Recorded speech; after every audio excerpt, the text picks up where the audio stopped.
లేవికాండం 23:4. ఇది యెహోవా నియామక కాలములో నియమించిన కాలమును బట్టి మీరు చాటించవలసిన పరిశుద్ధ సంగతి దినములు ఇవి.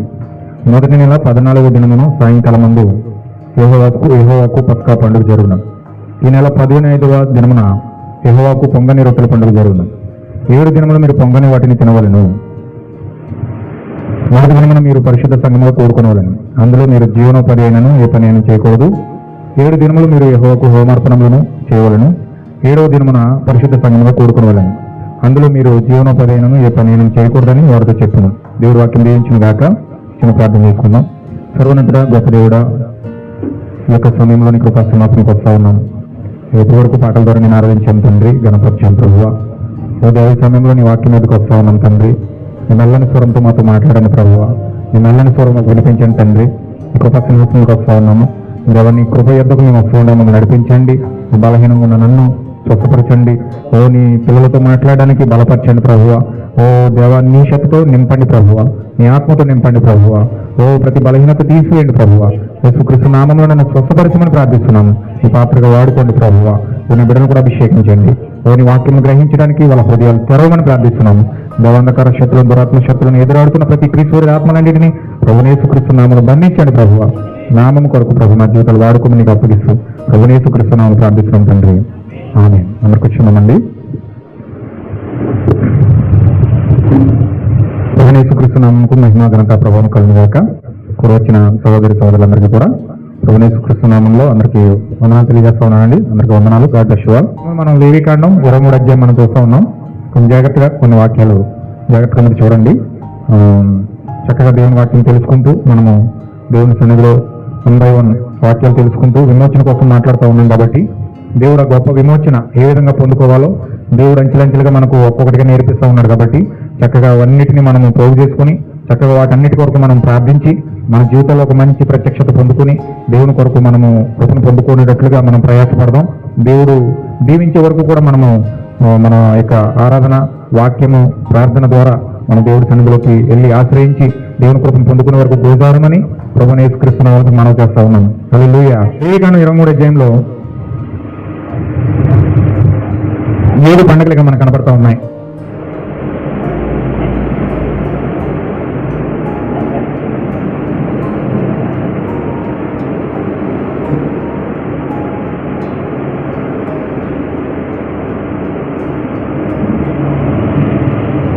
యెహోవా నియామక ఇది మొదటిగా దేవుడు వాళ్ళకి ఏం కాలంలో ఇచ్చాడంటే నియామక కాలంలో మొదటి వచనంలో 4వ వచనంలో ఇది యెహోవా నియామక కాలంలో నియమించిన కాలమును బట్టి మీరు చాటించవలసిన పరిశుద్ధ సంఘము దినములు ఇవి. మొదటి నెల 14వ దినమున సాయంకాలం మందు యెహోవా పస్కా పండుగ జరుగును. ఏం పండుగ అండి ఇది? అంటే మొదటి నెల ఏం నెల అంటే ఇజ్రాయేల్కి ఏప్రిల్ నెల అండి. మనకైతే మొదటి నెల జనవరి నెల. రోమన్ క్యాలెండర్ ప్రకారం మనకు జనవరి నెల వస్తుంది. కానీ హిబ్రూ క్యాలెండర్ మొదటి నెల ఏదంటే ఏప్రిల్ నెల. వాళ్ళకి మొదటి నెల ఏప్రిల్ నెల. ఆ ఏప్రిల్ నెల 14వ తారీఖున వాళ్ళు ఏం చేస్తారంటే పస్కా పండుగ చేస్తారనమాట. మొదటిగా నియమించిన నియామక కాలంలో మొదటిది ఏంటంటే పస్కా. రెండోది ఏంటంటే చూడండి, అక్కడ 5వ వచనంలో చూస్తా ఉన్నాం. మొదటి నెల 14వ దినమున సాయంకాలం మందు యెహోవాకు పస్కా పండుగ జరుగును. ఆ నెల 15వ దినమున యెహోవాకు పొంగని రొట్టెల పండుగ జరుగును. హల్లెలూయా. ఏం పండుగ అండి అది? పొంగని రొట్టెల పండుగ. అంటే పొంగని రొట్టెలు అంటే పులిని రొట్టెలు అనమాట. రొట్టె కాల్చుకున్నప్పుడు పొంగకూడదు. వాస్తవంగా చపాతీ కాల్స్తే అది కాల్చినప్పుడు ఏం చేస్తుంది? పొంగుతుంది. ఆటోమేటిక్గా దాని లోపల గాలి వచ్చి పొరలకి నిడిపోతూ ఉంటుంది అనమాట. కానీ ఇక్కడ పొంగకూడదు. పొంగని రొట్టెలు అక్కడ పండుగ అక్కడ చేయబడుతుంది.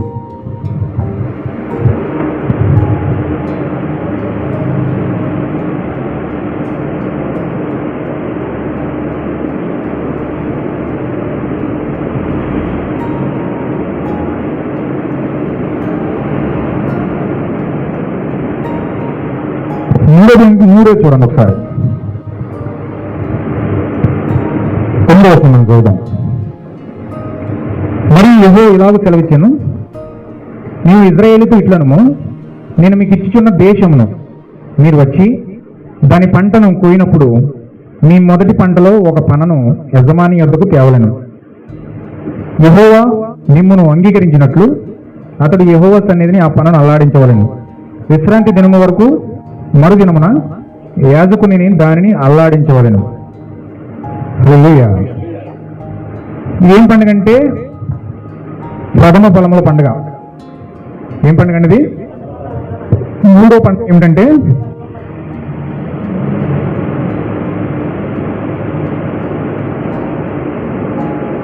ప్రథమ ఫలముల పండుగ. తర్వాత మనం 5వ వచనం 15వ వచనం చూద్దాం. మీరు విశ్రాంతి దినమునకు మరునాడు మొదలుకొని, అనగా అల్లాడించు పనను మీరు తెచ్చిన దినము మొదలుకొని 7 వారములు లెక్కించవలెను. లెక్కకు తక్కువ కాకుండా 7 వారములు ఉండవలెను. 7వ విశ్రాంతి దినమున మరుదినం వరకు మీరు 50 దినములు లెక్కించి యెహోవాకు కొత్త ఫలముతో నైవేద్యం అర్పించవలెను. అంటే దీన్ని ఏమంటారంటే పెంతుకొస్తు పండుగ అంటారు. పెంతుకొస్తు పండుగ అంటే ఏంటి? పెంతుకొస్తు అని ఎందుకంటారంటే ఇక్కడ దేవుడు చెప్తున్నాడు 7 వారములు ఉండాలంట. 7 వారములు లెక్కగా తక్కువ కాకుండా 7 వారాలు లెక్కించాలి. 7 వారాలు అంటే వారానికి ఎన్ని రోజులండి? వారానికి ఎన్ని రోజులు? 7 రోజులు. 7 రోజులు అంటే 7 వారాలు అంటున్నాడు. అంటే 7 ఏళ్ళు 49. 49 ప్లస్ నెక్స్ట్ రోజు 49వ దినమున నెక్స్ట్ రోజు ఏం వస్తుందంటే 50వ దినం వస్తుంది. దాన్ని పెంతుకొస్తు అంటారు. పెంతుకొస్తు అంటే అర్థం ఏంటంటే 50 రోజుల తర్వాత వచ్చేది. 50 రోజుల తర్వాత వచ్చే దినాన్ని పెంతుకొస్తు అంటారనమాట. పెంతుకొస్తు పండుగ అంటారు దాన్ని. అంటే 50 దినములకు ఒకసారి పెంతుకొస్తు పండుగ వస్తుంది. దాన్ని పెంతుకొస్తు అంటారనమాట. దీని 4వ పండుగ ఏంటంటే పెంతుకొస్తు పండుగ.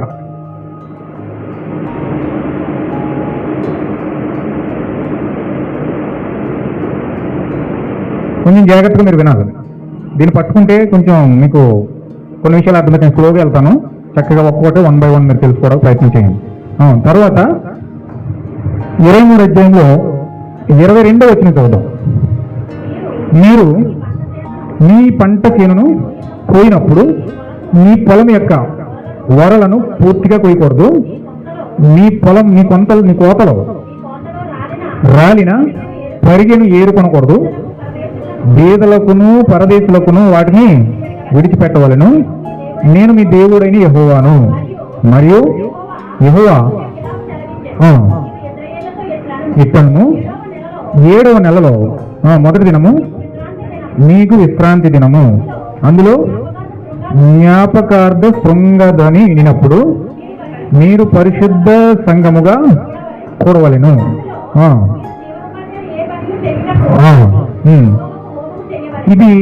ఇదేం పండుగ అంటే బోరల పండుగ అనమాట. బోర అంటే అర్థం ఏంటంటే జ్ఞాపకార్థ శృంగధ్వని అంటారు దీన్ని. అంటే ఇజ్రాయేల్కి ఒక కొమ్ము ఉంటుంది. ఆ కొమ్ములా ఉంటుంది అనమాట. దాన్ని పొట్టేలు కొమ్ముతో తయారు చేస్తారు. ఆ పొట్టేలు కొమ్ముతో ఏం చేస్తారంటే బోరలు ఊపుతారు. ఆ బోర ఎలాగంటే చూడండి, యెహోషువ ఎరుకు గోడల దగ్గరికి వెళ్ళి అక్కడ బోరలు ఊదమన్నాడు. ఆ ఎరుకు గోడల చుట్టూ బోరలు ఊదుకుంటూ వాళ్ళు 7 సార్లు ప్రదక్షిణ చేసినప్పుడు ఆటోమేటిక్గా 7వ సారి తిరిగేటప్పటికీ ఆ బోర్లన్నీ అందరూ ఒకేసారి ఊదినప్పటికీ ఎరుకు గోడలన్నీ కూలిపోయినాయి. హల్లెలూయా. దాన్ని బైబిల్లో ఏమని పిలుస్తారంటే జ్ఞాపకార్థ శృంగధ్వని అంటారు. అంటే దాన్ని ఏమంటారంటే బోరల పండుగ అంటారు. అంటే బోర ఊదడం. ఆ బోర ఏం చేస్తుందంటే అక్కడ పాపాన్ని పశ్చాత్తాపడేటట్లుగా చేస్తుంది అనమాట. ఎందుకు బోరలు ఊతారంటే ఆ బోరల శబ్దం విన్న వాళ్ళందరూ కూడా నెక్స్ట్ వేరే పండుగలకు వెళ్తారు. నెక్స్ట్ వచ్చే పండుగలకు వెళ్తారు. అంటే బోర ఎవరైతే విన్నారో వారు మాత్రమే నెక్స్ట్ పండుగలకు వెళ్తారు. బోర వినలేదనుకోండి వారు నెక్స్ట్ పండుగలకు వెళ్ళలేరు. ఖచ్చితంగా బోర వినాలి. ఆ బోర ఎందుకు పిలుస్తారంటే ఆ నెక్స్ట్ ఏం పండుగ వస్తుందంటే మనం అందులో చూడండి 26వ వచనం చదవండి. యెహోవా మోషేకు సెలవిచ్చాను, ఈ 7వ నెల 10వ దినము 7వ నెల 10వ దినము పాపము నిమిత్తమైన ప్రాయశ్చిత్తార్థ దినము. కొంచెం మీరు జాగ్రత్త గుర్తించాల్సేమా.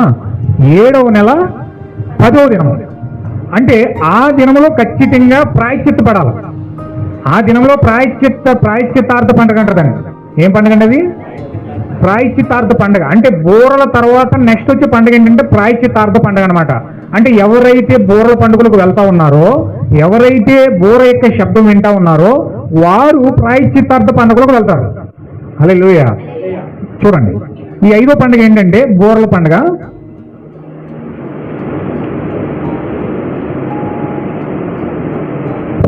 6వ పండుగ ఏంటంటే ప్రాయశ్చిత్తార్థ పండుగ.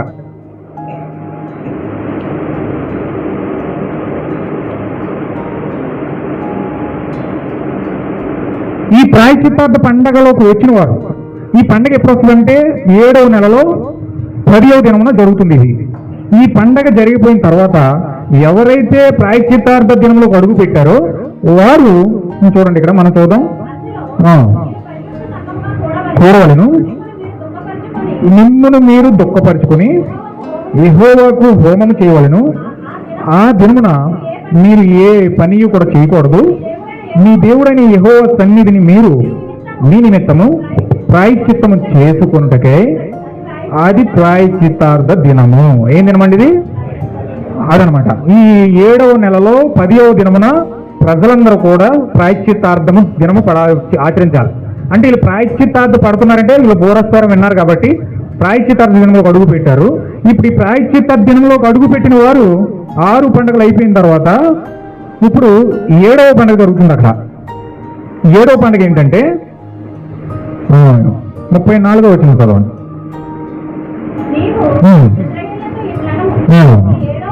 ఫస్ట్ నుంచి చదవండి అమ్మా, అది 29 నుంచి చదవాలి. ఆ దినమున తన్ను తాను దుఃఖపరచుకొనని ప్రతి వాడు కూడా తన ప్రజలలో నుండి కొట్టివేయబడతాడు. ఎంత ప్రమాదమో చూడండి. ఎవరైతే ప్రాయశ్చిత్తార్థ దినంలోకి అడుగు పెట్టకుండా, ఎవరైతే ఆ రోజు తనను తాను దుఃఖపరుచుకోకుండా ఎవరైతే ఉన్నారో వారు ప్రతి ఒక్కరు కూడా ప్రజల్లో నుంచే కొట్టివేయబడతారట. ఇది చాలా ప్రమాదం. ఇది ఆ దినమున ఏ పనినైనను చేయు ప్రతి వానిని వాని ప్రజలలో నుండకుండా నాశనము చేసేదను. అందులో మీరు ఏ పని కూడా చేయకూడదు. అది మీ సమస్త నివాసములలో మీ తరతరములకు నిత్యమైన కట్టడా. అది మీకు మహా ఏంటండి ఇది? విశ్రాంతి దినములన్నిటికంటే అతి పెద్ద విశ్రాంతి ఏంటంటే మహా విశ్రాంతి దినము. అది ప్రాయశ్చిత్తార్థ దినము. ఇది ఖచ్చితంగా ఎవరైతే మిస్ అయిపోయారో, ఎవరైతే ఆ ప్రాయశ్చిత్తార్థ దినంలోకి అడుగు పెట్టలేదో వారిని సర్వనాశనం చేసేస్తాడంట దేవుడు. ప్రజల్లో కొట్టి వస్తాడంట. అంత భయంకరమైన దినం ఇది, మహాదినము, విశ్రాంతి దినము. మిమ్మును మీరు దుఃఖపరుచుకునవలెను. ఆ నెల 9వ నాటి వరకు మీరు విశ్రాంతి దినము సాయంకాలం మొదలుకొని మరుసటి సాయంకాలం వరకు మీరు విశ్రాంతి దినముగా ఆచరించవలెను. మరియు యెహోవా మోషేకి ఇలా సెలవిచ్చాను, నీవు ఇశ్రాయేలుతో ఇట్లనము, ఈ 7వ నెల 15వ దినము మొదలుకొని 7 దినముల వరకు యెహోవాకు పర్ణశాలల పండుగ జరగవలెను. వాటిలో మొదటి దినము పరిశుద్ధ సంఘముగా చూడవలెను. జీవనోపాధి ఏ పని చేయకూడదు. 7 దినములు మీరు యెహోవాకు హోమము చేయవలెను. 7 దినములు ఆగిపోండి, 8వ దినములకు అప్పుడు వెళ్ళొద్దు. హల్లెలూయా. ఇప్పుడు 7వ పండుగ ఏంటండి? 7వది ఏంటంటే పర్ణశాలల పండుగ.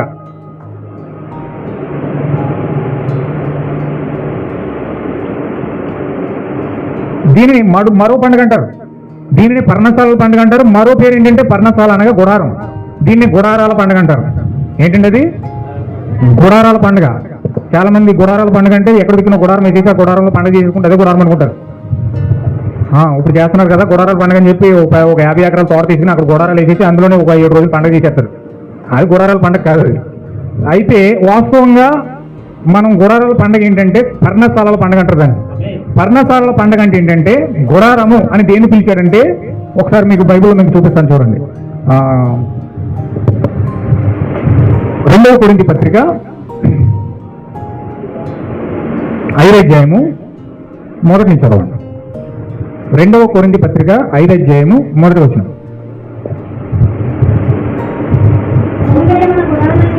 భూమి మీదనున్న ఈ గుడారము శిథిలమైపోయినను చేతి పని కాక దేవుని చేత కట్టబడినదిను నిత్యమైనదైన నివాసము పరలోకమందు మనకున్నదని ఎరుగుదుము. ఏమంటాడండి అక్కడ? భూమి మీద ఉన్న ఈ నివాసము శిథిలమైపోయినను అంటున్నాడు. ఏంటి భూమి మీద ఉన్న ఈ నివాసం శిథిలమైపోయిందని దేనికోసం మాట్లాడుతున్నాడు? అక్కడ మన యొక్క శరీరం కోసం మాట్లాడుతున్నాడు. హల్లెలూయా. అంటే ఈ శరీరము చనిపోయిన తర్వాత అది సమాధిలో పెట్టబడి అది కుళ్ళిపోయి పురుగులు పట్టి శిథిలమైపోయి మట్టిలో కలిసిపోతుంది. యేసుక్రీస్తు చెప్పాడు, దేవుడు ఆదిలోనే చెప్పాడు, నువ్వు మట్టు గనక మన్ను గనక తిరిగి నువ్వు మన్ను అయిపోతావు అన్నాడు. అది కప్పెడితే ఏం చేస్తుంది? ఇప్పుడు 3 రోజుల తర్వాత పురుగులు తినేసి అది ఏమవుతుంది అంటే తిరిగి మట్టి అయిపోతుంది. దానికోసం మాట్లాడుతున్నాడు. పౌలు గారు ఏం మాట్లాడుతున్నాడంటే ఈ శరీరం చనిపోయిన తర్వాత భూమిలో పాతి పెట్టబడిన తర్వాత అది శిథిలమైపోయి తిరిగి మట్టిలో కలిసిపోతుంది. అయితే చేతి పని కాక దేవుని చేత కట్టబడిన మరి ఒక నివాసము దేవుని దగ్గర ఉన్నట్టు. హల్లెలూయా. ఏంటండి అది? చేతి పని కాక దేవుని చేత కట్టబడినది అయినా నిత్యమైన నివాసం. ఏంట నివాసము? ఆ నివాసమే వాక్య శరీరమై ఉన్నది. ఏంటంటే అది? వాక్య శరీరమై ఉన్నది. మనం ముందు నుంచి మనం చూస్తూ ఉన్నాం, వాక్యంలో మనం చూస్తూ ఉన్నాం. కాబట్టి దేవుడు ఆది కాండంలో ఈ యొక్క మట్టితో ఈ శరీరం చేయకముందే దేవుడు మనకు ఒక వాక్య శరీరం చేశాడు. హల్లెలూయా. ఈ మట్టి శరీరం చేయకముందే దేవుడు ఒక వాక్య శరీరం మన కొరకు చేశాడు. ఎక్కడ? ఒకసారి చూద్దాం. ఆది కాండము 1వ అధ్యాయము 27వ వచనం. దేవుడు తన స్వరూపమందు నరుని సృజించెను, దేవుని స్వరూపమందు వాని సృజించెను, స్త్రీనిగాను పురుషునిగాను వారిని సృజించెనని చెప్పాడు ఇక్కడ. అంటే దేవుడు మొట్టమొదటి ఏదైనా తోటలో ఆదాము అవ్వని ఎలా సృష్టించాడండి? దేవుని యొక్క స్వరూపంలో సృష్టించాడంట. అంటే దేవుని యొక్క స్వరూపం ఏమై ఉందంటే ఆత్మ స్వరూపమైనది. ఏ స్వరూపం అండి? ఆత్మ స్వరూపమైనది. దేవుడు ఆత్మ కనుక ఆయన ఆరాధించేవారు ఆత్మతోనూ సత్యంతోనూ ఆరాధించాలని దేవుడు చెప్పాడు యోహాను సువార్తలో. అంటే దేవుడు ఆత్మ కనుక దేవుడు ఆదిలోనే ఆత్మ స్వరూపాన్ని ఆదాముకి ఇచ్చాడు. హల్లెలూయా. అంటే ఆదాము ఫస్ట్ ఎలా ఉన్నాడంటే ఆత్మ స్వరూపం ఉన్నాడు, మట్టిలోకి రాలేదు ఇంకా. అయితే దేవుడు ఏం చేశాడంటే 2వ అధ్యాయము 7వ వచనంలో ఏం చేశాడంటే చూడండి, దేవుడైన యెహోవా నేల మట్టితో నరుని నిర్మించి ఏం చేశాడండి? నేల మట్టిని తీసుకుని నరుని నిర్మించాడు. ఎలా నిర్మించాడంటే ఆ యొక్క ఆత్మ స్వరూపం ఎట్లయితే ఉన్నదో ఆ ఆత్మ స్వరూపం ఎలాగైతే దేవుడు డిజైన్ చేశాడో ఆ స్వరూపానికి ఒక బొమ్మ తయారు చేస్తున్నాడు. హల్లెలూయా. ఒక మట్టి బొమ్మను తయారు చేస్తున్నాడు అనమాట. ఆ మట్టి బొమ్మను తయారు చేసి ఆ మట్టి బొమ్మలో ఈ యొక్క ఆత్మ స్వరూపాన్ని దేవుడు పెడతా ఉన్నాడు. హల్లెలూయా. దేవుడు ఏదైనా తోటలో అందరికీ కనపడుతుంది కదండి. దేవుడు ఏదైనా తోటలో మొట్టమొదటిగా తయారు చేసిన శరీరం ఏంటంటే ఇదిగోండి, ఇది ఏ శరీరం అంటే మట్టి శరీరం. ఇది మట్టి శరీరం. ఇది ఏ శరీరం అంటే తీయోపని శరీరం. ఇది కంటికి కనిపించదు. ఇది కంటికి కనిపించే శరీరం కాదు. ఇది కంటికి కనిపించే శరీరం కాదు. ఈ శరీరం దేవుడు మొట్టమొదటిగా ఇది ఎక్కడి నుంచి వచ్చిందంటే దేవుడు నోట్లో నుంచి వచ్చింది. పలకబడిన మాట ద్వారా ఆయనే నా స్వరూపంలో నా రూపంలో ఒక మనిషి కలుగును కాకంటే దేవుని యొక్క ఆత్మ స్వరూపం ఎట్లయితే ఉన్నదో అదే విధంగా ఈ స్వరూపం వచ్చింది. హల్లెలూయా.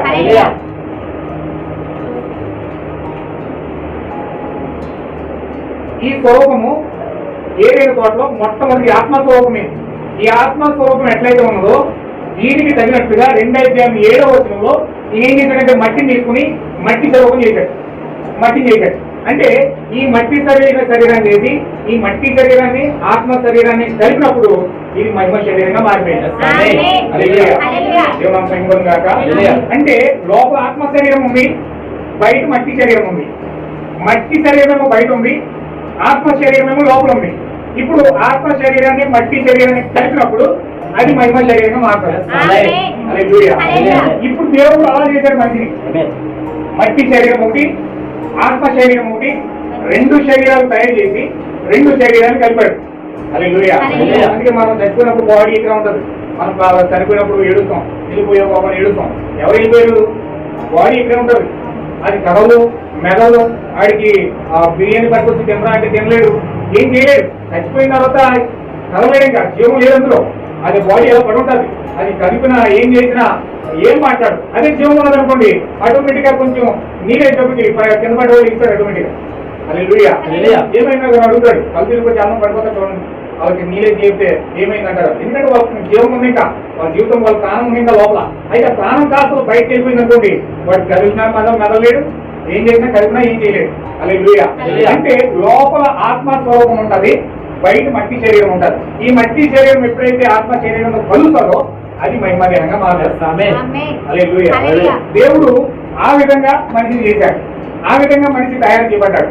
అయితే ఇక్కడ ఏం జరిగిందంటే దేవుడు మట్టి శరీరాన్ని ఆత్మ శరీరాన్ని కలిపినప్పుడు ఇక్కడ ఏం జరిగిందంటే అది విమోచన కార్యంగా మారింది. హల్లెలూయా. అంటే విమోచన అర్థం ఏంటంటే, విమోచన ఏంటండి, అసలు మనం విమోచన పొందుకోవాల్సిన అవసరం ఏముంది? దేనికి విమోచన పొందుకోవాలి అని మనం ఆలోచిస్తే, మనము ఎప్పుడైతే దేవుడి మట్టి శరీరాన్ని ఆత్మ శరీరాన్ని ఒక పకడ్బందీగా తయారు చేసి సృష్టించి, ఆత్మ శరీరాన్ని సృష్టించాడు, మట్టి శరీరాన్ని చేతులతో చేశాడు. చేతులతో చేయబడిందేమో మట్టి శరీరం, నోటుతో సృష్టించిందేమో ఆత్మ శరీరం. ఈ రెండింటిని కలిపి మహిమాదేహంగా మహిమా శరీరంలో ఏదైనా తోటలో సంచారం చేస్తా ఉన్నారు. అయితే ఏం జరిగిందంటే ఏదైనా తోటలో వాళ్ళు సంచారం చేస్తా ఉన్నప్పుడు సర్పం అక్కడికి వచ్చి వారిని దేవుడిచ్చే మాటను కాకుండా, దేవుడిచ్చే ఆజ్ఞను కాకుండా, వారి యొక్క సొంత జ్ఞానాన్ని ఎప్పుడైతే అవ్వకు చెప్పాడో, అవి ఎప్పుడైతే సొంత జ్ఞానం విన్నదో, దేవుడి వాక్యాన్ని పక్కన పెట్టేసి సాతాను మాటకి ఎప్పుడైతే అవకాశం ఇచ్చిందో, వారు ఏం చేశారంటే ఈ యొక్క లోపల ఉన్న మహిమపరచబడిన దేహము, ఆ థియోపని దేహము వారిని విడిచిపెట్టి వెళ్ళిపోయింది. హల్లెలూయా. ఎందుకంటే థియోపని దేహంలో పాపం ఉండదండి. థియోపని దేహము పాపమునకు చాలా దూరంగా ఉంటుంది. పాపం అందులో పెడితే ఇమ్మీడియట్లీ ఈ యొక్క థియోపని ఎగిరిపోతుంది. హల్లెలూయా. లాస్ట్ వీక్ మీకు చెప్పాను, థియోపని అంటే అర్థం ఏంటంటే ఒక శరీరం అన్నాను. ఎలా వచ్చింది అది? యేసుక్రీస్తు మీదకి ఎలా వచ్చిందండి? పావుర రూపంలో వచ్చింది. అంటే ఈ కాలం మీద ప్రభుత్వం అన్నాడు, ఆ పౌరం అంటండి, ఆ థియోపని అంటండి చాలా సెన్సిటివ్ అట, చాలా సెన్సిటివ్గా ఉంటుంది. చిన్న అలికిడి, చిన్న అవిశ్వాసం, చిన్న పాపం దాన్ని అంటగానే వెంటనే ఇమీడియట్గా ఎగిరిపోతుంది అట. హల్లెలూయా. అయితే ఇక్కడ ఏం జరిగిందంటే ఎప్పుడైతే అవ్వ సాతాను మాటకి చెవిచ్చిందో, ఆ ఆలోచన ఎప్పుడైతే లోపలికి ఎంటర్ అయిందో, ఆ ఎంటర్ అయిన మరుక్షణమే వాళ్ళలో ఉన్న పరిశుద్ధాత్మ వాళ్ళలో ఉన్న థియోపని ఎగిరిపోయింది. అంటే వాళ్ళని థియోపని విడిచిపెట్టేసింది. దేవుడు ఎక్కడి నుంచి అయితే ఆ థియోపని ఇచ్చాడో, ఆ వాక్య శరీరం ఇచ్చాడో, మరలా తిరిగి తన యజమాని ఎత్తుకు వెళ్ళిపోయిందంట. హల్లెలూయా. దేవుడు థియోపని ఇచ్చాడు, వాక్య శరీరం ఇచ్చాడు, నోటితో సృజించి ఆ సృజించబడిన వాక్య శరీరం ఆదాంలో పెట్టాడు. కానీ ఎప్పుడైతే వీరు అవ్వ ఆదాము సాతాను మాటకి ఎప్పుడైతే అవకాశం ఇచ్చారో, మరలా తిరిగి ఆ థియోపని బయటకు వచ్చేసి దేవుని దగ్గరికి వెళ్ళిపోయింది. హల్లెలూయా. అంటే వాళ్ళు ఆ థియోపని కోల్పోయారు, వాళ్ళు ఆ శరీరాన్ని కోల్పోయారు. విమోచన అంటే అర్థం ఏంటంటే ఆ కోల్పోయిన, విడిచిపెట్టబడిన ఏదైనా తోటలో అవిశ్వాసం ద్వారా సాతాను మాటకి చెవిచ్చి ఏ థియోపని అయితే కోల్పోయారో తిరిగి మరలా ఆ థియోపనిని పొందుకోవడమే విమోచన అన్నది. హల్లెలూయా. విమోచన అంటే ఏంటండి? మనం కోల్పోయిన థియోపని శరీరాన్ని ఏదైనా తోటలో తిరిగి పొందుకోవడమే విమోచన. హల్లెలూయా. అయితే దేవుడు ఏం చేశాడంటే ఈ విమోచన పొందుకోవడానికి దేవుడు ఈ యొక్క 7 పండుగలు మనకు పెడతా ఉన్నాడు. ఈ యొక్క 7 పండుగలు ఎందుకు పెడతా ఉన్నాడంటే విమోచన పొందుకోవడానికి. అంటే విమోచన మనం పొందుకోవాలంటే 7 పండుగలు ద్వారా మనము విమోచనలోకి అడుగు పెడతా ఉన్నాం. హల్లెలూయా. దేవుడు 7 పండుగలు ఎందుకు ఇచ్చాడంటే ఇది వధువు యొక్క విమోచన కొరకు, నీ యొక్క విమోచన కొరకు, నా యొక్క విమోచన కొరకు దేవుడు 7 పండుగలు ఏర్పాటు చేశాడు. హల్లెలూయా. ఇది ఇజ్రాయేలుకు నమూనాగా ఇచ్చాడు. ఇజ్రాయేల్కి నమూనాగా ఇచ్చి ఆ 7 పండుగలు వాళ్ళు ఎందుకు చేస్తున్నారంటే 7 పండుగల ద్వారా వారు గుడారంలో అడుగు పెడతారు. హల్లెలూయా. అంటే గుడారం ఏంటండి? గుడారం అంటే ఏంటి? థియోపని బాడీ అయి ఉన్నది. చేతులు చేత కట్టబడినది కాక ఏమంటున్నాడు అక్కడ పౌలు గారు? దేవుని చేత కట్టబడిన శరీరం. అంటే చేతులతో కట్టబడింది ఏ శరీరం అంటే మట్టి శరీరం. మట్టిని తీసుకున్నాడు, చేతులతో దాన్ని ఏం చేశాడు? నిర్మించాడు. ఈ చేతుల చేత కట్టబడినది కాకుండా దేవుని మాట ద్వారా సృష్టించబడిన శరీరం ఏదంటే, గుడారం ఏదంటే థియోఫనీ బాడీ అన్నది. హల్లెలూయా. మీకు ఒక విషయం చూపిస్తాను చూడండి. హెబ్రీ పత్రిక, కొంచెం జాగ్రత్తగా మీరు నన్ను ఫాలో అవ్వండి. కొన్ని విషయాలు నేను స్లోగా మీకు కొంచెం డీప్గా చెప్పాలని ఆశపడుతున్నాను. కొంచెం నేను లోతుగానే వెళ్తాను ఈరోజు వాక్యం. దేవుడు నాకు ఎంతవరకు నాకు ఓపిక ఇచ్చి నడిపిస్తాడో అంతవరకు మీకు వాక్యం పంచుకుంటాను. కొంచెం జాగ్రత్తగా మీరు పట్టుకోండి. హెబ్రీ పత్రిక 10 అధ్యాయం మొదటి నుంచి చదవండి. ధర్మశాస్త్రము రాబోచున్న మేలులో ఛాయగలిగే గాని ఆ వస్తువుల నిజ స్వరూపము కలది కాదు.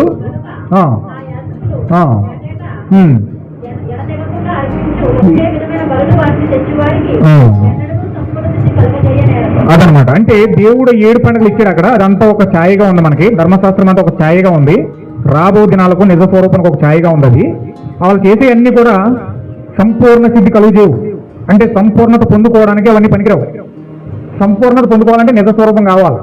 సంపూర్ణత పొందుకోవాలంటే నిజ స్వరూపమైన రావాలి. ఆ నిజ స్వరూపం వస్తేనే సంపూర్ణం జరుగుతుంది. హల్లెలూయా. మీకు అర్థమైనా చెప్పాలంటే, నేను ఇక్కడ బాడీ ఉండి అందులో ప్రాణం లేకపోతే ఉపయోగం ఏముంటుందండి? బాడీ ఉండి ప్రాణం లేకపోతే ఉపయోగం ఏంటి? ధర్మశాస్త్రం అటువంటిది. అంటే ఒక మట్టి శరీరానికి సాదృశ్యంగా ధర్మశాస్త్రం కనబడుతుంది. అందులో నిజ స్వరూపం రావాలి. నిజ స్వరూపం ఏమిటంటే ఇక్కడ చెప్తున్నాడు చూడండి. అక్కడ కింద మనం చదువుతూ ఉన్నాం. అలాగూ చేయగలిగిన ఎడల సేవించి వారు ఒక్కసారి శుద్ధపరచబడిన తరువాత వారి మనస్సాక్షికి ఉండదు కనుక మానవుడు కదా.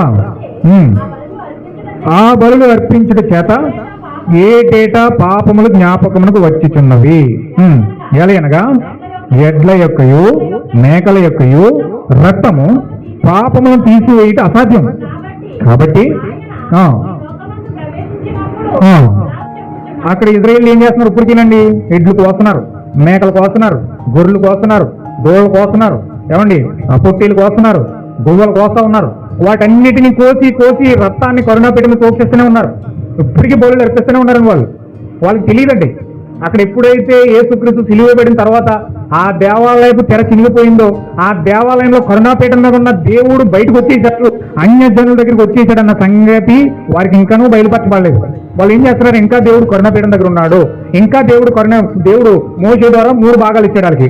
ఆవరణము, పరిశుద్ధ స్థలము, అతి పరిశుద్ధ స్థలం. 3 భాగాలు ఇచ్చాడు. ఆవరణంలో ప్రజలు ఉంటారు, అతి పరిశుద్ధ స్థలంలో యాజకులు ఉంటారు, ఆ అతి పరిశుద్ధ స్థలంలో కరుణాపీఠం ఉంటుంది. షెకేనా మహిమ ద్వారం మధ్యలో. వాళ్ళు ఏమనుకున్నారంటే అక్కడ షెకేనా గ్లోరీ ఉన్నట్టు ఆ యొక్క స్థానంలో, ఆ కరుణాపీఠం ఉన్న స్థానంలో, ఆ మందసం ఉన్న స్థానంలో ఇంకా దేవుడు ఉన్నాడనే ఒక భ్రమలో వారు ఏం చేస్తున్నారంటే గొర్రెలు కోస్తున్నారు, అక్కడ రక్తాన్ని పోగిస్తున్నారు, మేకలు కోస్తున్నారు, పొట్టేలు కోస్తున్నారు, దోళ్ళు కోస్తున్నారు, ఎడ్లు కోస్తున్నారు. అనేక రకాలుగా దేవుడు ధర్మశాస్త్రంలో ఇచ్చిన రూల్స్ అన్ని వాళ్ళు పాటిస్తూ ఏ పాపానికి ఏ జంతువును అర్పించాలో ఆ జంతువును అర్పిస్తూ రక్తాన్ని ప్రోక్షిస్తూ వాళ్ళు బలులు అర్పిస్తున్నారు. హల్లెలూయా. కానీ అవన్నీ కూడా ఏమంటున్నాడు ఇక్కడ? పాపమును తీసివేయట అసాధ్యం. ఆ ఎడ్ల రక్తం పాపాన్ని తీయదు, గొర్రెల రక్తం పాపాన్ని తీయదు, మేకల రక్తం పాపాన్ని తీయదు, ఆ గువ్వల రక్తం పాపాన్ని తీయదు, ఆ పౌరే రక్తం పాపాన్ని తీయదు. ఏది కూడా భూమి మీద ఉండిన ఏ జంతువు యొక్క రక్తము గాని పాపమును తీసే అర్హత వాటి యొక్క రక్తానికి లేదండి. హల్లెలూయా.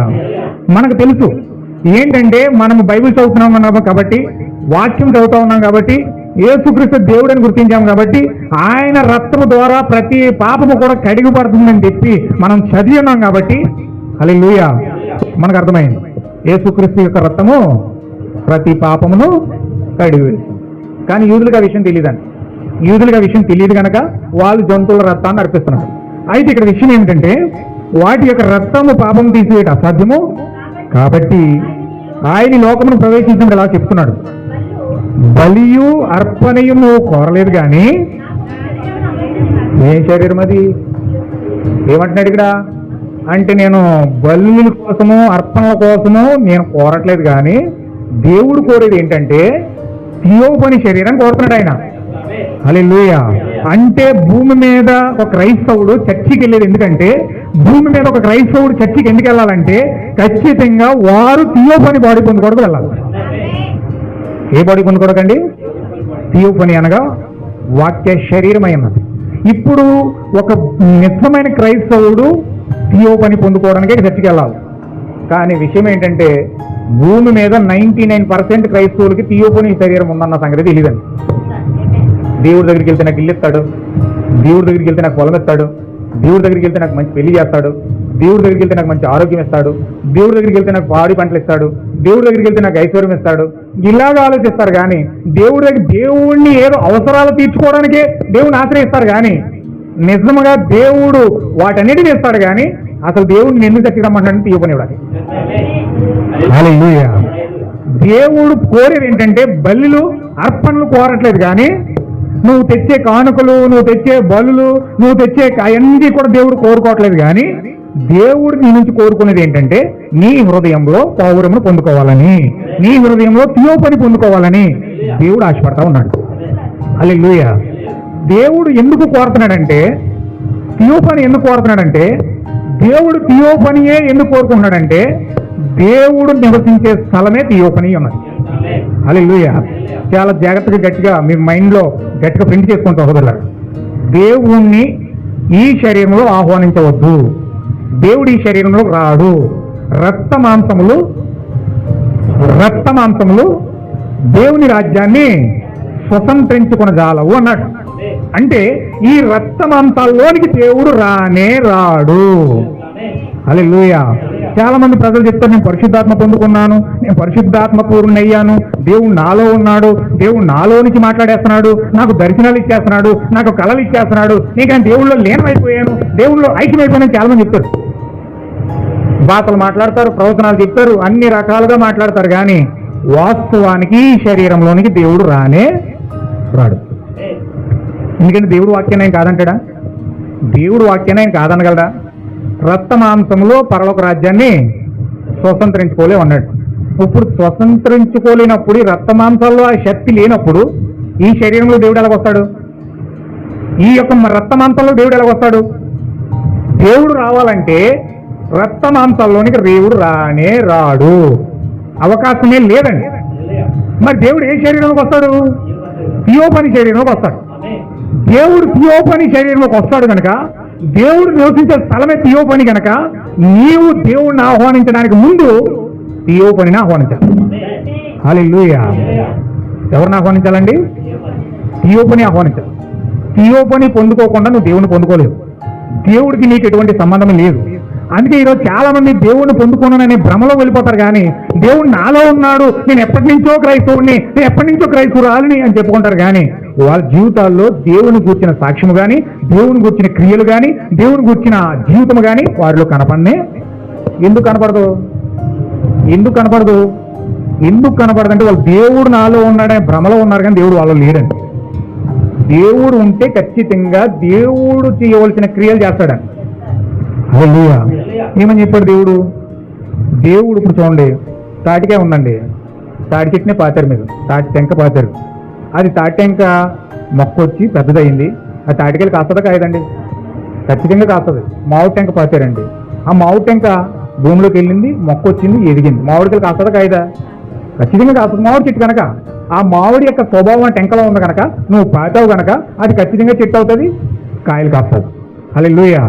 ప్రతి జంతువు దాని విత్తనాలు ఫలిస్తుంది, ప్రతి చెట్టు దాని విత్తనాలు ఫలిస్తుంది, ప్రతి జీవి దాని విత్తనాలు ప్రత్యుత్పత్తి చేస్తుంది. మరి ప్రతి జీవిలో కూడా దేవుడి క్రమం పెట్టినప్పుడు దేవుడు అయ్యేదిన తోటలో ఆదాముని అవ్వన కూడా సృష్టించి ఏమన్నాడు తెలుసండి? మీరు ఫలించి భూమిని నిండించండి అన్నాడు. హల్లెలూయా. అంటే వీళ్ళు ఫలించి భూమిని నిండించాలి, పిల్లలతో వాళ్ళు కలకలాడాలి. అంటే వారిలో ఏ విత్తనమైతే దేవుడు పెట్టాడో, ఏ జీవమైతే వారిలో ఉన్నదో ఆ విత్తనాన్ని తిరిగి ప్రత్యుత్పత్తి చేసే క్రమాన్ని దేవుడు మనిషిలో పెట్టాడు. హల్లెలూయా. ఒకవేళ దేవుని జీవము గనక, దేవుని యొక్క పరిశుద్ధాత్మ గనక, దేవుడు గనక వారి యొక్క హృదయంలోకి వస్తే, దేవుని యొక్క జీవము గనక వారి హృదయంలోకి వస్తే ఆ యొక్క జీవం ప్రత్యుత్పత్తి అవుతుంది అవదండి? ఖచ్చితంగా అవుతుంది.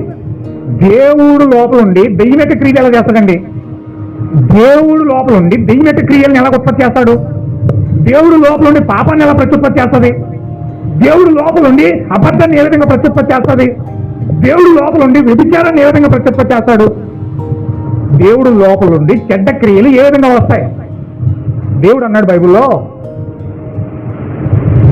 ఒక నుయ్యి ఉన్నదనుకోండి, ఆ నూతిలో చప్పనీరు ఉంటే తోడినప్పుడు చప్పనీరు వస్తాయి, ఉప్పనీరు ఉంటే తోడినప్పుడు ఉప్పనీరు వస్తాయి. కానీ ఆ ఒక్క నూతిలో నుంచే ఉప్పనీరు చప్పనీరు వస్తాయండి? రావు కదా. ఒక్క నూతిలో నుంచే ఉప్పనీరు చప్పనీరు రానప్పుడు ఒక నోటిలో నుంచే ఈ నోరు నుయ్య ఈ నుయ్యిలో నుంచే మంచి వస్తుంది, చెడు వస్తుంది. ఎలా రాగలుగుతున్నాయి? నూతిలోనే సాధ్యం కానప్పుడు, నూతిలోనే ఉప్పనీరు తప్పనీరు వచ్చే అవకాశం లేనప్పుడు ఒక నోటిలో నుంచే మంచి చెడు ఏ విధంగా వస్తున్నాయి? మంచి చేసి కాడ మంచా, చెడ్డ చేసి కాడ అబద్ధం చెప్పి కాడ అబద్ధం, నిజం చెప్పి కాడ నిబద్ధం, రెండు ఎలాగ వచ్చేస్తున్నాయి నోట్లో నుంచి. భౌతికంగా ఉన్న నూతికే సాధ్యం కావట్లేదు, కానీ ఈ నూతికి సాధ్యమవుతుంది, ఈ నీటికి సాధ్యమవుతుంది. అంటే ఉంటే ఉప్పనీరైనా ఉండాలి, లేకపోతే చప్పనీరైనా ఉండాలి. రెండు ఎలా వస్తున్నాయి అంటే, శరీరంలోనేమో దేవుడి చేత అభిషేకించబడుతున్నాం, ఆత్మలోనేమో దెయ్యం చేత అభిషేకించబడి శరీర క్రియలు శరీరంలో వచ్చేస్తున్నాయి, ఆత్మ క్రియలు ఆత్మలో వచ్చేస్తాయి. హల్లెలూయా. అంటే మీరు పరిపూర్ణంగా దేవుని చేత అభిషేకించబడిన వ్యక్తులు కాదు అని ఇక్కడ స్పష్టమవుతుంది. చూడండి ఒకసారి మనం చదువుదాం. మత్తయి సువార్త 7వ అధ్యాయం.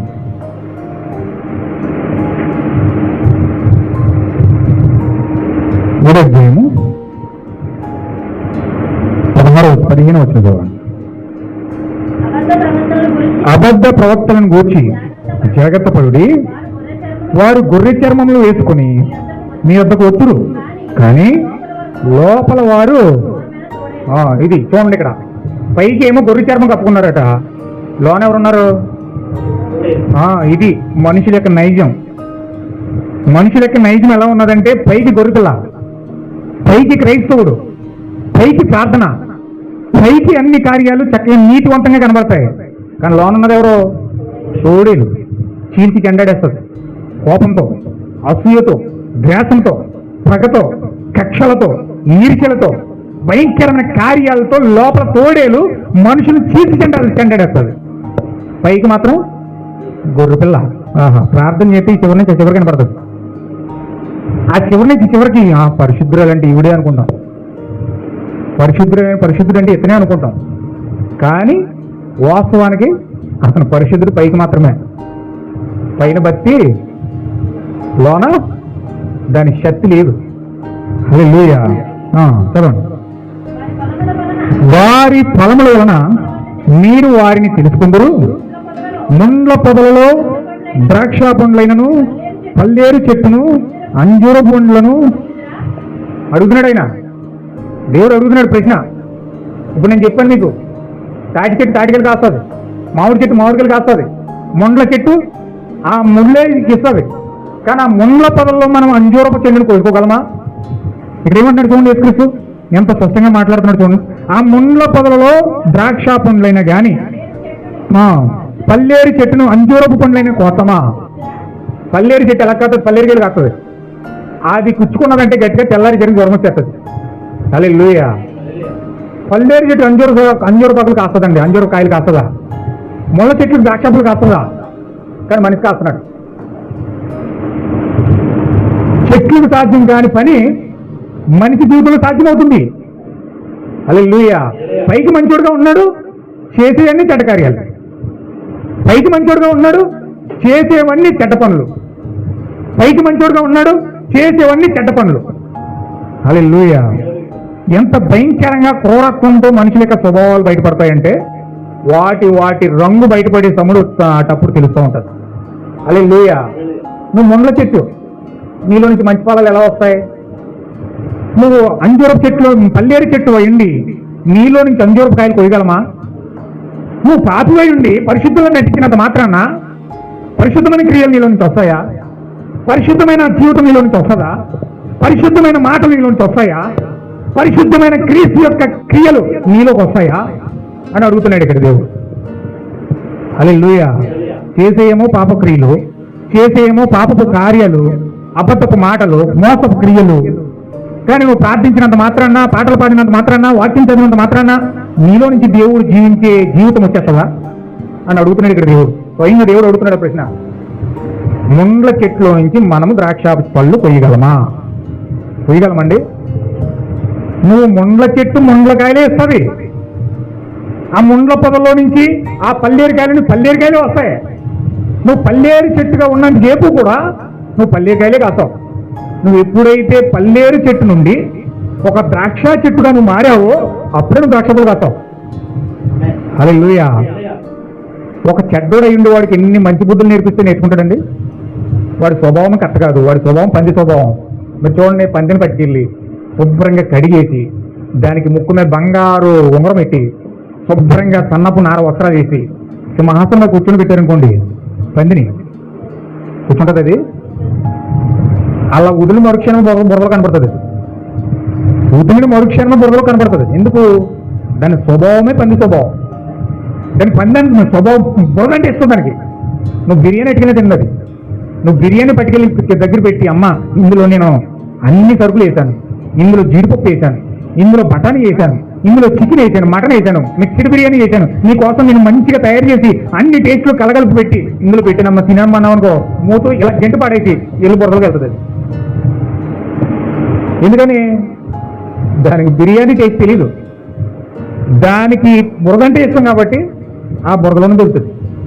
అలాగే ఒక భయంకరమైన మూర్ఖత్వంతో నిండిన పాపికి మనము వాక్యపు బుద్ధులు నేర్పించామనుకోండి, ఎంత నేర్పించినా పక్కెట్ పక్కెట్ పక్కెట్ నాది కాదు, నాకు సంబంధం లేదు అని చెప్పి దానిని తీసుకోకుండా ఎంతసేపు కూడా ఆ బురదలోనే దొరడానికి ఆ పని ఇష్టపడతాడు తప్ప ఆ వాక్యాన్ని హృదయంలో తీసుకొని నేను గొర్రెలా మారదాము, నేను గొర్రెలా ఉందాము, గొర్రె స్వభావాన్ని పొందుకుందాము అనే ఆశ ఎంత మాత్రము కూడా పందిలోకి రాదు.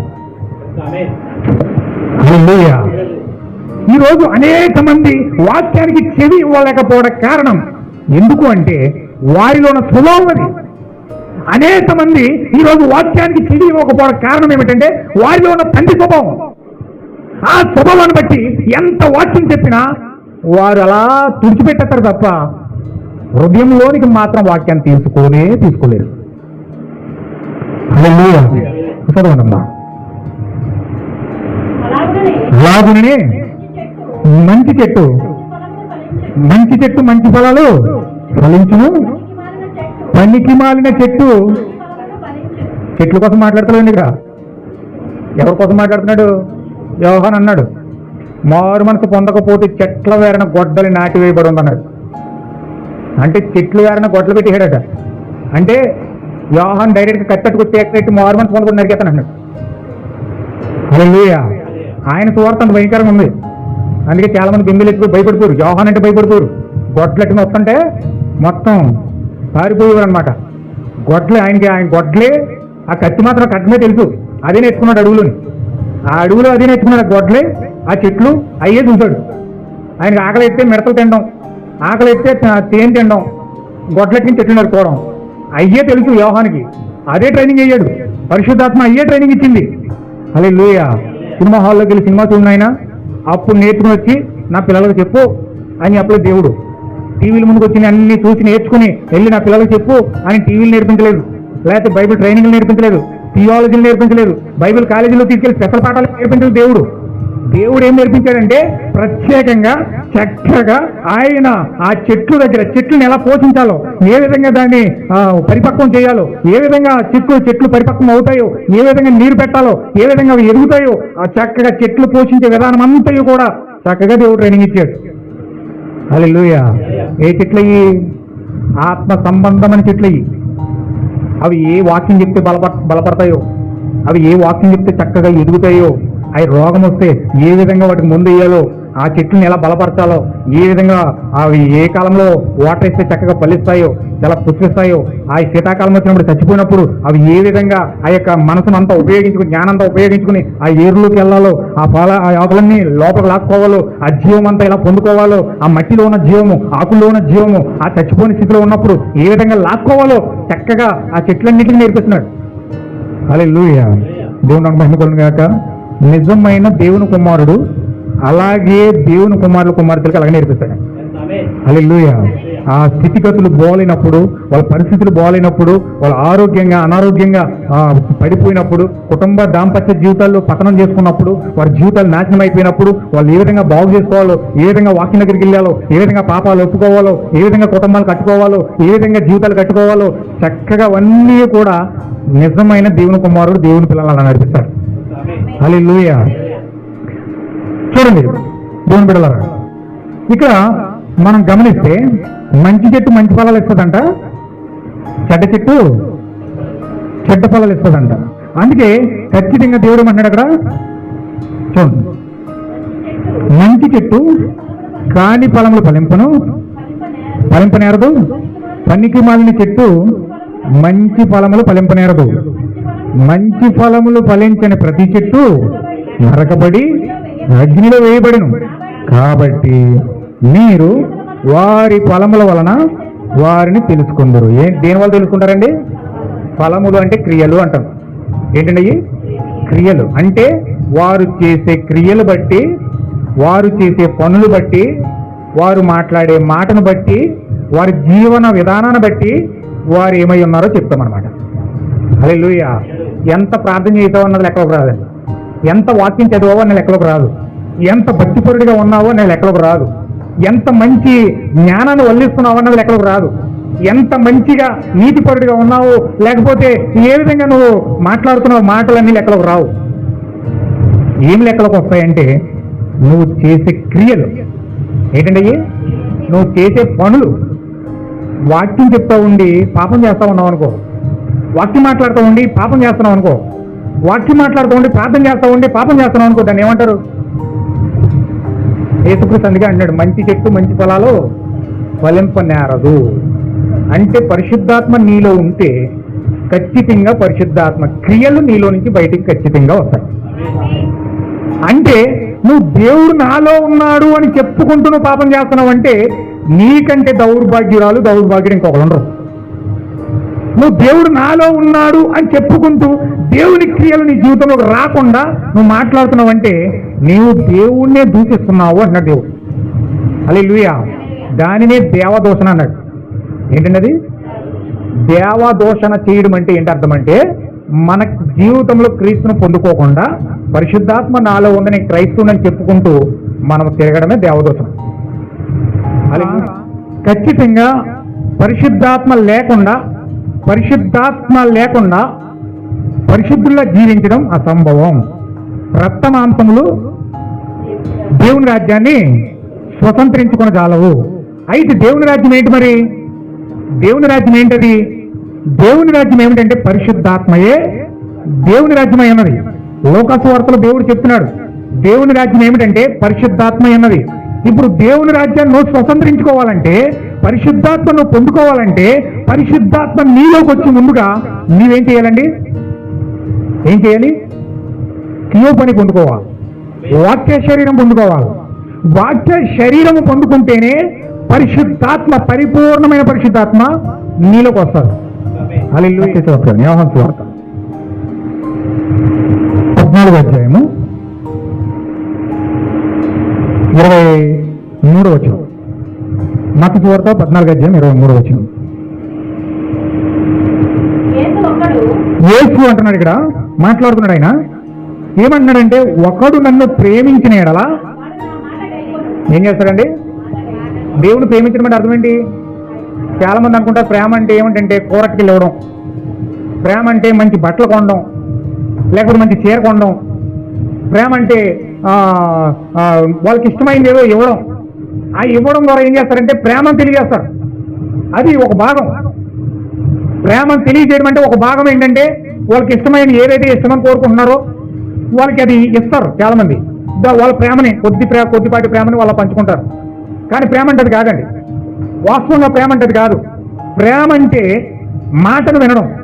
ఏంటంటే అది దేవుణ్ణి ప్రేమించడం అంటే అర్థం ఏంటంటే దేవుడు చెప్తున్న మాట గైకొండం, వినడం. భార్య భర్తను ప్రేమిస్తున్నది అర్థం ఏంటి? నేను భర్తని పరిపూర్ణంగా ప్రేమిస్తున్నానని చెప్పడానికి అర్థం ఏంటంటే భర్త చెప్పిన మాటను జపదాటకుండా భార్య వింటది. హల్లెలూయా. భర్త ఒకటి చెప్తే భార్య ఇంకోటి చెప్తుంది అనుకోండి, దాని ప్రేమ అంటారా? దాని ప్రేమ అనరు. భర్త ఇంకోటి మాట్లాడుతుంటే ఈవిడ ఇంకొకటి చెప్తుంది అనుకోండి, ఆమె స్వరం అతడి స్వరం ఒకటిగా లేదనుకోండి, అక్కడ ప్రేమ లేదు. అంటే అతని ఆలోచన వేరేగా ఉంటుంది, ఆవిడ ఆలోచన వేరేగా ఉంటుంది, ఆవిడ సంకల్పం వేరేగా ఉంటుంది, అతడి సంకల్పం వేరేగా ఉంటుంది. అంటే రెండు తలంపుల మధ్యలో కుటుంబం కొట్టుమిట్లాడిపోతూ ఉంటుంది. భర్త మాట భార్య కలవదు, భార్య మాట భర్తకు కలవదు.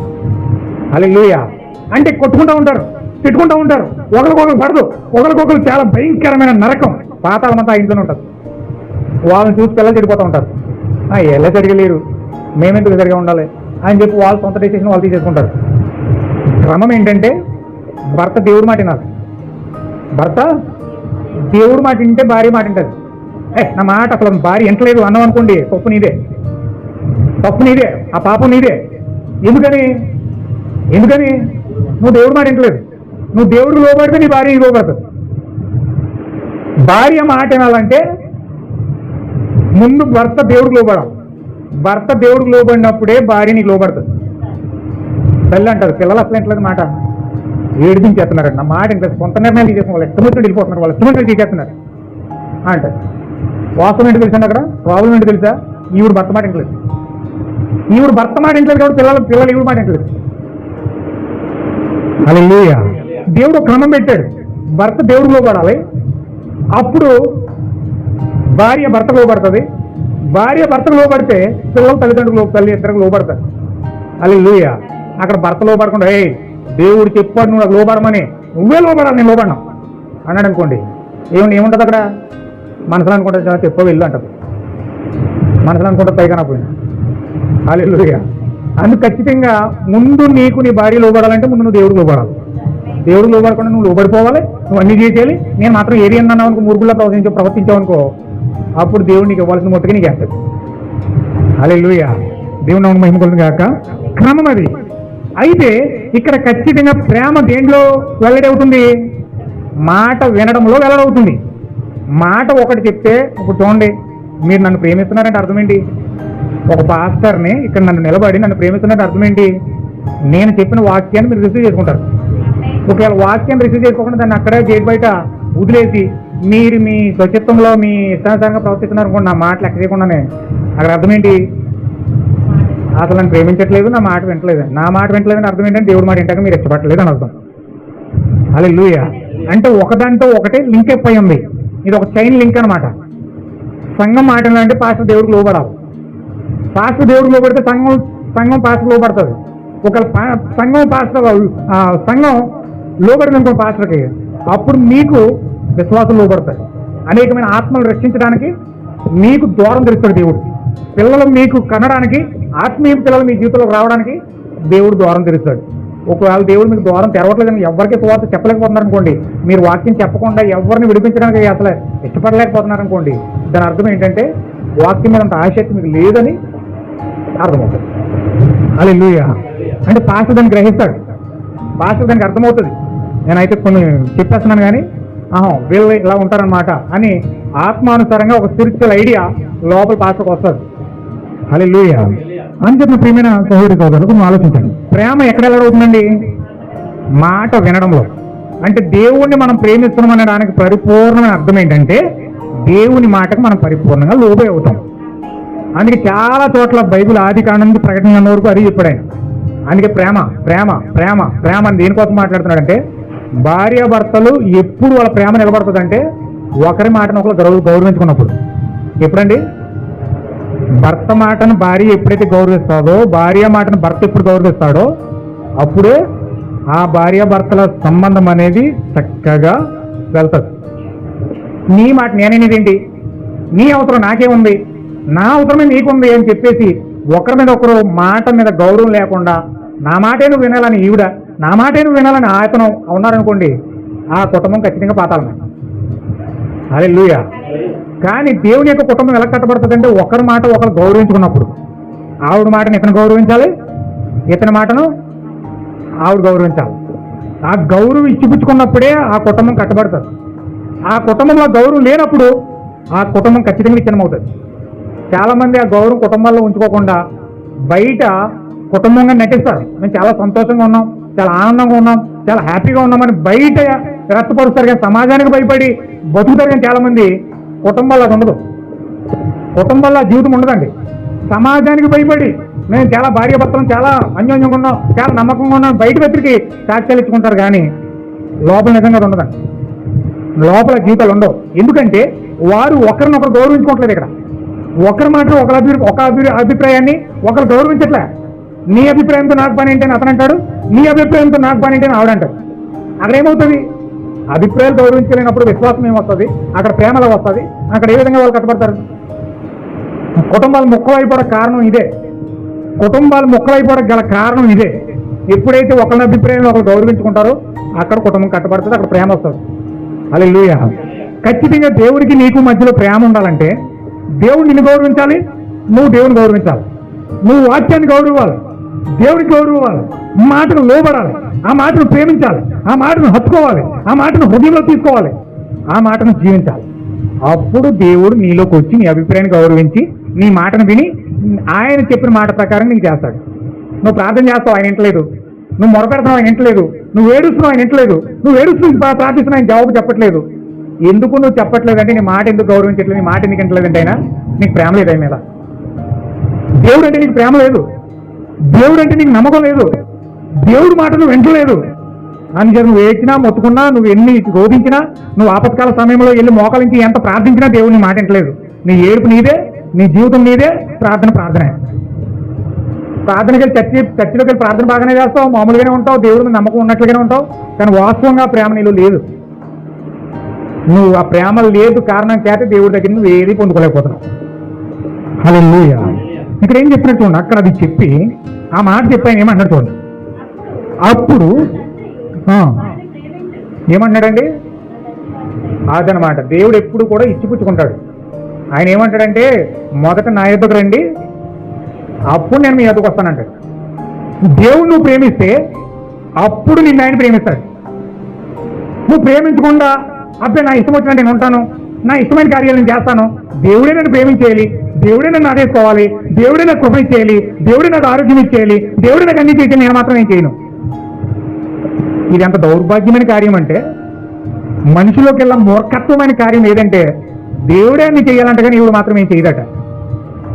దేవుడే అన్ని చేయాలంటే ఇతను మాత్రం ఏం చేయడంట. ఇది చాలా దౌర్భాగ్యమైన కార్యం. అందుకే వాళ్ళ జీవితాల్లో సంతోషం ఉండదండి.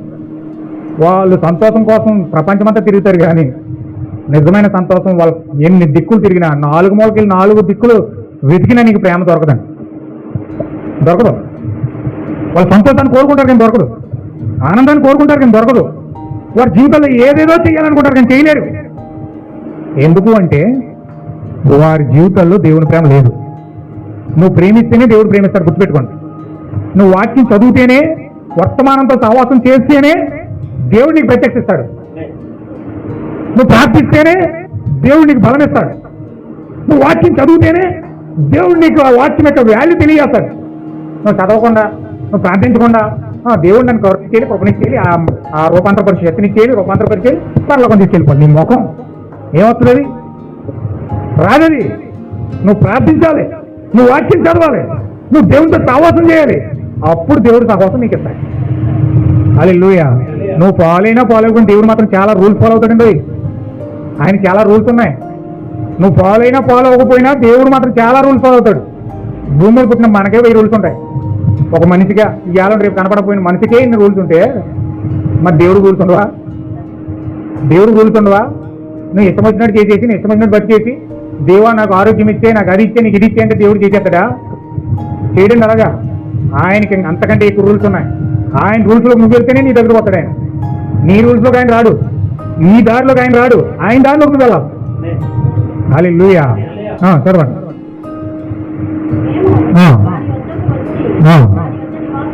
ఆగిపోయారు అక్కడ. మళ్ళీ చదవండి ఫస్ట్ నుంచి. నన్ను ప్రేమించిన ఎడల నా మాట గైకొనును, వాడిని ప్రేమించును.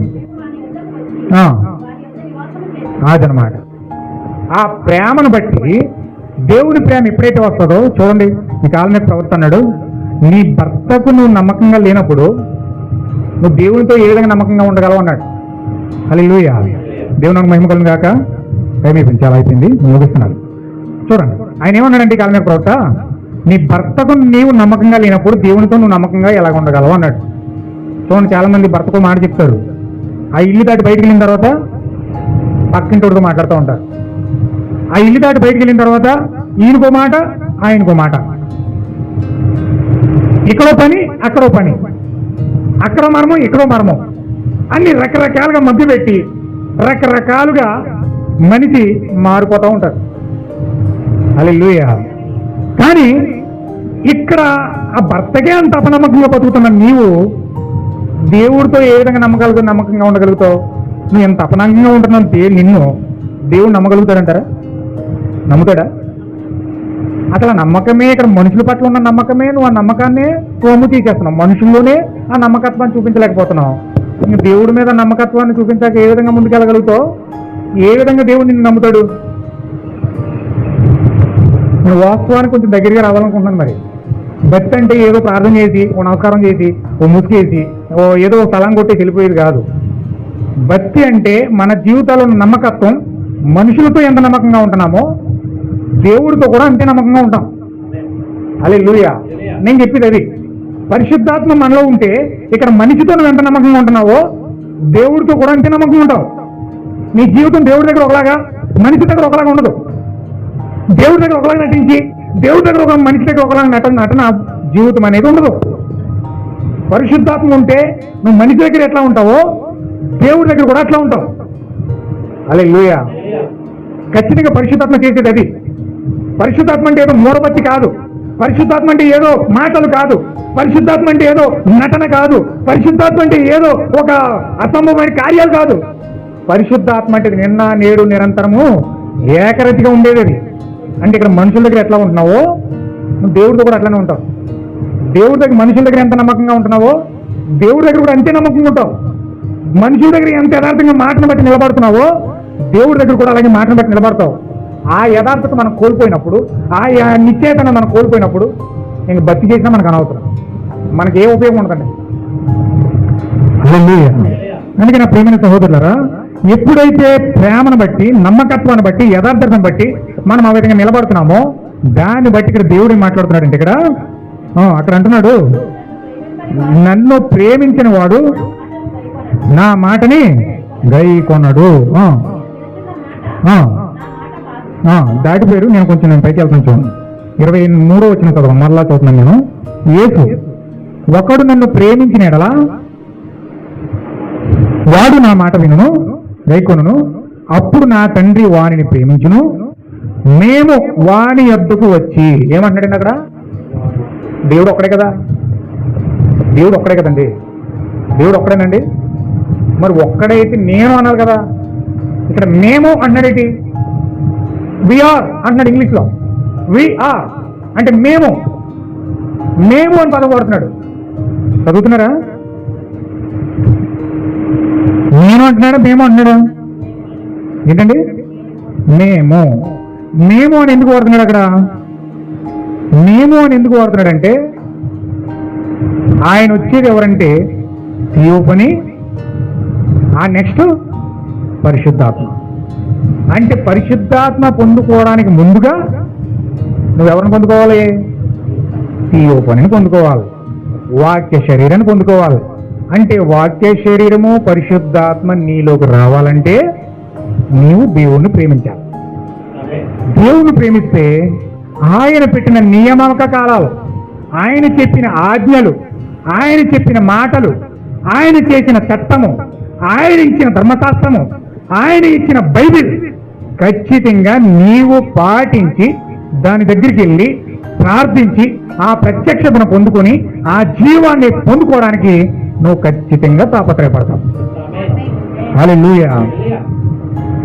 అర్థమవుతుంది కదండి? నేను ఇక్కడతో ముగిస్తున్నాను.